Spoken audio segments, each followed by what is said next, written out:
All right, so we are going to go ahead and get started. How are you doing today? I'm doing well. How about yourself? Good. What's well look like? Well, when you get up on time in the morning and I get my routine down. Sometimes it's a little messy though. Especially when I'm off routine. Okay. Um, but well is definitely when I have my routine, when I get my daughter together, and when I get everything good before I leave for work. Okay. So for you, a routine is what describes kind of a well attitude. Correct.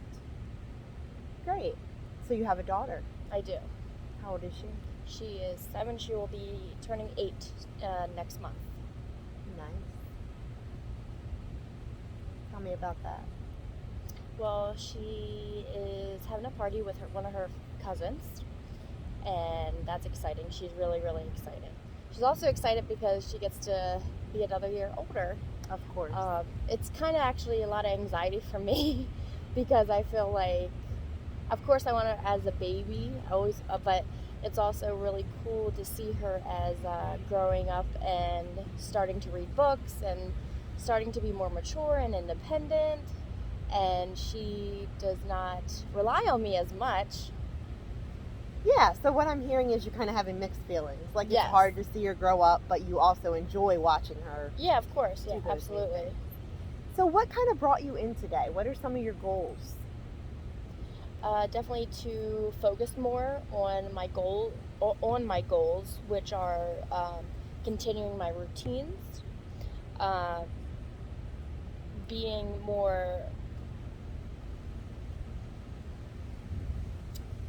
organized at work. Okay. I have to write a lot of checklists, and I Okay. usually forget them at my house, and so that's what I'm trying to work on, trying to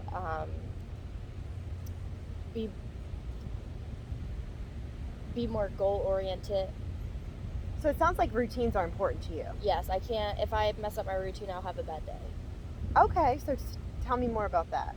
So when I mess up my routine, like the other day, I had to go get Lily from my daughter's from her father's house, and that wasn't in my routine, and I forgot my medicine that day.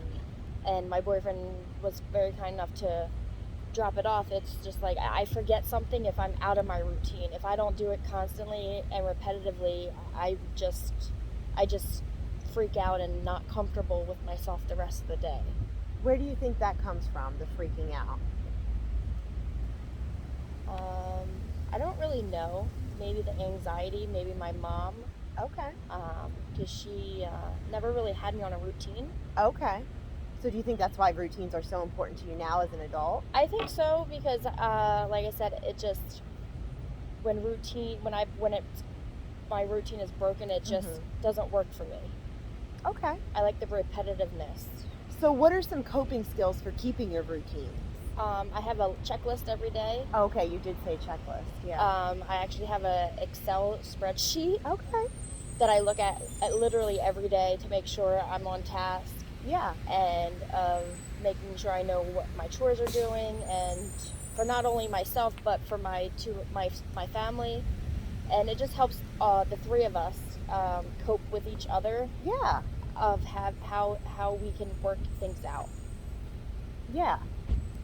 I can see that. Yeah. So does your daughter, is she on the routines? Like, how does she react to those? So she goes, well, she knows when to get up at about 7 o'clock. Okay. So at 7:10 she goes to the bathroom and brushes her teeth, does her hair.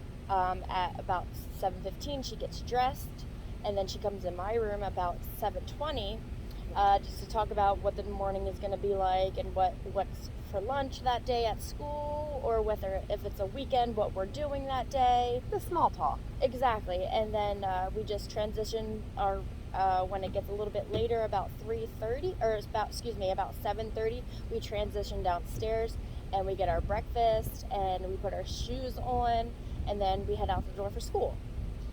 It sounds like you're really doing great. I mean, it really does. Like Yeah. you say, you have, I'm hearing there's some anxiety around, if the routine gets messed up, but it sounds like you have in place some really good techniques for keeping those routines. Yeah. I think it just helps a lot. Helps what? It helps me stay focused of what I need to do on a daily basis, because I feel like I forget a lot. And maybe is it a sense of control? You can be more in control if you have things laid out. I think I agree. It is a lot of control but it also is forgetfulness. I feel like I forget a lot sometimes, but since it's on like quote unquote pen and paper, I don't forget as easily. Where do you think the forgetfulness comes from? Maybe autism or ADHD. I was diagnosed with ADHD at age 13 or 14. Okay. Or maybe even younger.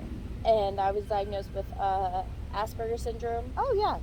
At the age of 15 or 16. Okay, so maybe that's where some of those routine-oriented behaviors come in as well. Correct. Okay, well that makes a lot of sense.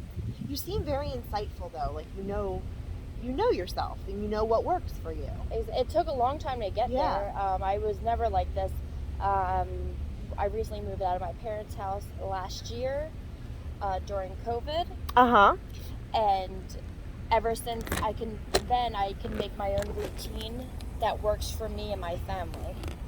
Absolutely. I felt like I was on another person's routine all the time. Sorry, I'm just trying to fix this angle. Yeah, you felt like you were not on your own routine. Correct. I had to cater to others. Because it wasn't your house? It wasn't my house. It wasn't my rules. It wasn't what I necessarily cared for. Right. And so now you live with, you said it was yourself, your boyfriend, and your daughter, correct? Yes. Okay. And how's that going? It's going really well. There's ups and downs. Yeah. But now, since getting a job at my daughter's school, it's been a lot more helpful because not only can I contribute financially, that him and I are apart, and it makes it better because we're just not seeing each other 24/7 because he works at home.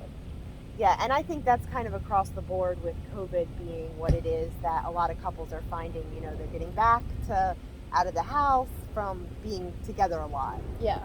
Yeah. Well, that's great. So you've moved in. How long have you lived with him? It would be 2 years in April. Okay. Okay. And is he a big routine guy as well? Yeah, I think all of us are very big in routine because we looked for it. I feel like we're both lost without it. Okay. And I think everyone should have a routine, whether they are autistic or have ADHD. It doesn't matter. It just helps you on your day-to-day basis, helps you deal with time management as well. Oh, yeah. So you bring up time management. And so you said it took you a while to kind of get to that point where you realize that routines are important to you. Correct. When do you think that kind of came about? Probably early 2019. Okay.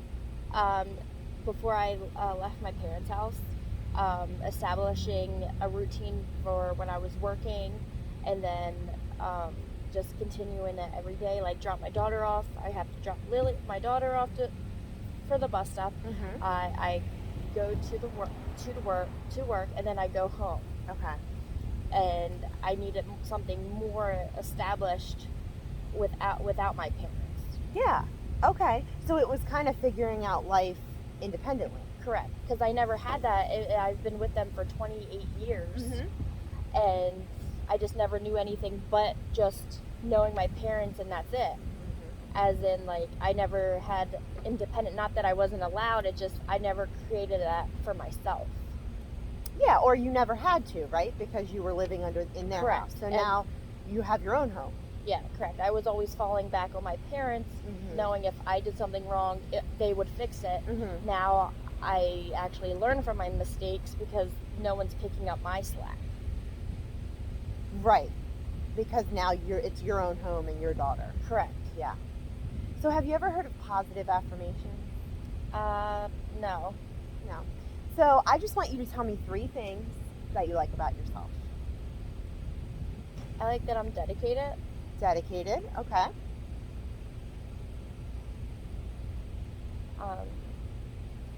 Consistent. Yep. Consistency. Okay. And loyal. Okay. So dedicated, consistent, and loyal. That's good.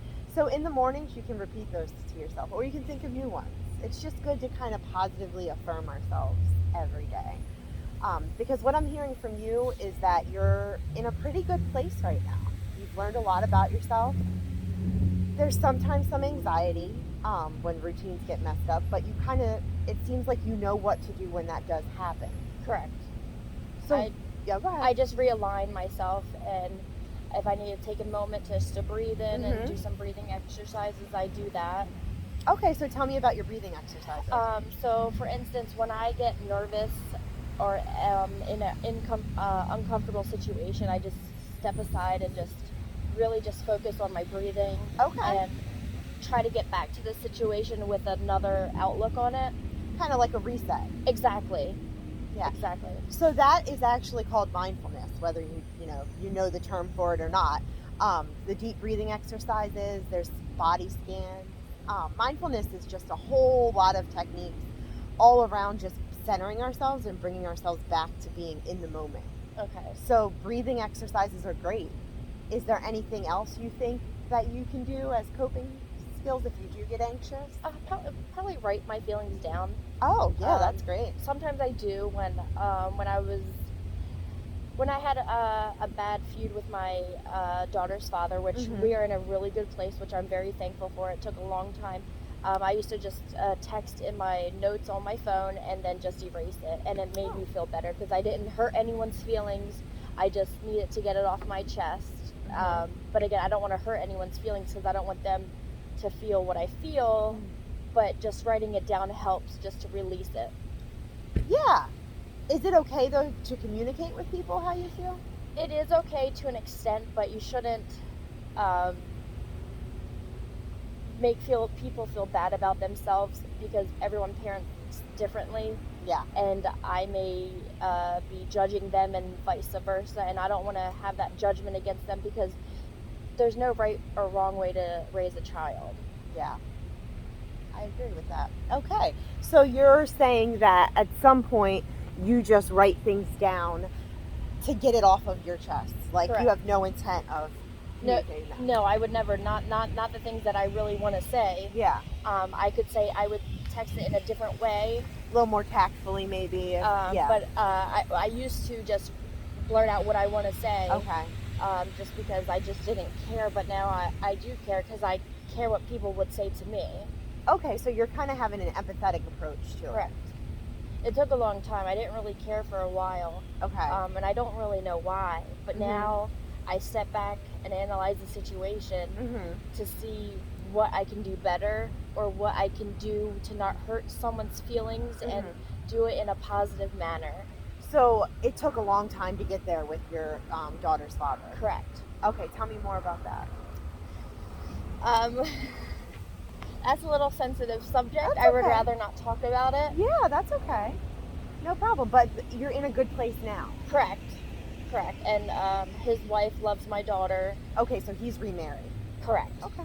Well, he is married. We never got married. Oh, okay. So he's married now. And does he have any other children? Yeah, he has a boy and a girl. And our daughter really loves her siblings. Oh, that's great. So I feel a sense of that brings you joy, that she really loves her siblings. It does. Because I grew up with siblings. I mean, we may not get along or talk much now, but we still communicate a little bit. But it's always good to have that person that will always be there for you, no matter what. Or the person that knows where you came from, right? Exactly. Yeah, that's great. So, just to kind of recap what we've talked about here, it sounds like you really know yourself very well. It took a long time, but I learned about myself a little bit every day. Yeah, I think that's a good approach. Thank you. Yeah. So thank you